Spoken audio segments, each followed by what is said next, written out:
সুজির দানাদার করার গায়ে সুজি দানাদার করার জন্য প্রথমে সুজি দিয়ে নাড়াচাড়া করতে হবে যাতে না সুজিটা পুড়ে যায়।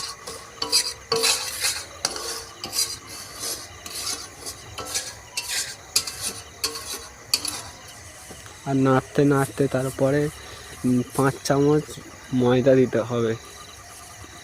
5 চামচ ময়দা দিয়ে নাড়তে হবে ভালো করে, যতক্ষণ না জল দেওয়ার মতন হয় ততক্ষণ পর্যন্ত নাড়তে হবে।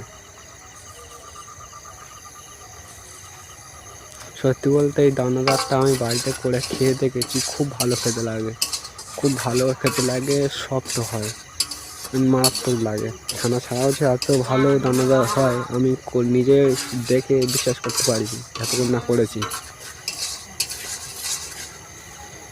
পরিমাণ মতন স্বাদ মতো নুন দিয়ে নিতে হবে,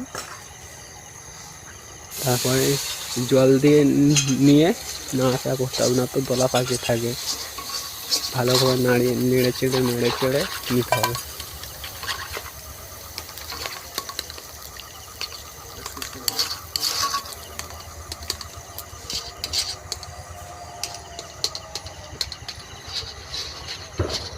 গাইস, তোমরা কে কে বাড়িতে খাও আর কে কে তৈরি করে খেতে পারো দেখা যাক। এই সিদ্ধ দলাটা হয়ে গেছে, এখন একটুখানি ঠান্ডা হবে। ঠান্ডা হওয়ার পরে ওতে দুধ দেবো, দিয়ে ওটা ভালো করে মিক্স করে নেবো দুধটা, যাতে দোকানের মতন ফ্লেভার আসে। ভালো করে মিক্স করে নেবো।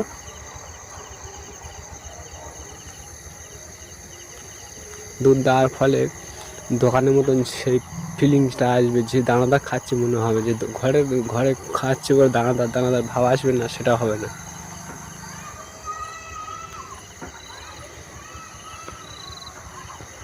এবারে একটু সাদা তেল দিয়ে নেবো, ঘি দেওয়াও যায়, সাদা তেল দিয়ে নেবো যাতে না হাতে এঁটকে যায়, তাই জন্য করে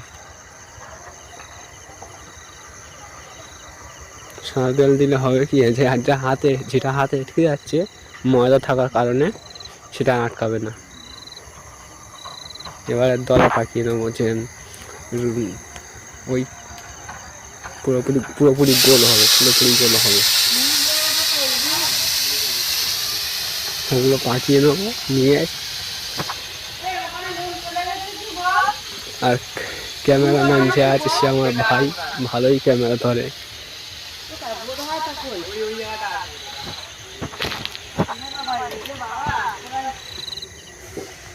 জলটা দিয়ে নেবো চিনি দেওয়ার জন্যে। এবারে 3 মুঠো চিনি দেবো।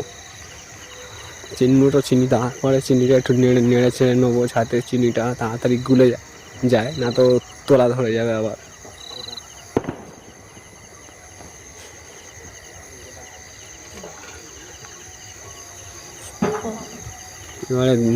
এবারে দানাদারটা দিয়ে দেবো ওতে একটু হওয়ার জন্যে, দিয়ে চাপা দিয়ে দেবো। চাপা দিয়ে দেওয়ার পরে চিনিটা গুঁড়ো করে নেবো। একটু চিনিটা গোটায় দেওয়া যায়, তো আমি গুঁড়ো করে নেবো যাতে ওর সাথে পুরোপুরি ভালোভাবে মিশে যায়। এবারে হয়ে গেছে, তুলে নিচ্ছি, নিয়ে মিষ্টি চিনি গুঁড়োটা ওদের ওপরে দিয়ে দেবো, দিয়ে ভালো করে মিক্স করব। মিক্স করার পরে হয়ে যাবে খাওয়ার জন্য তৈরি। ভালো করে চিনি দিয়ে মিক্স করে নেবো, তারপরে এবারে খাওয়ার জন্য তৈরি। এবারে খেয়ে দেখবো একটা কীরকম লাগে।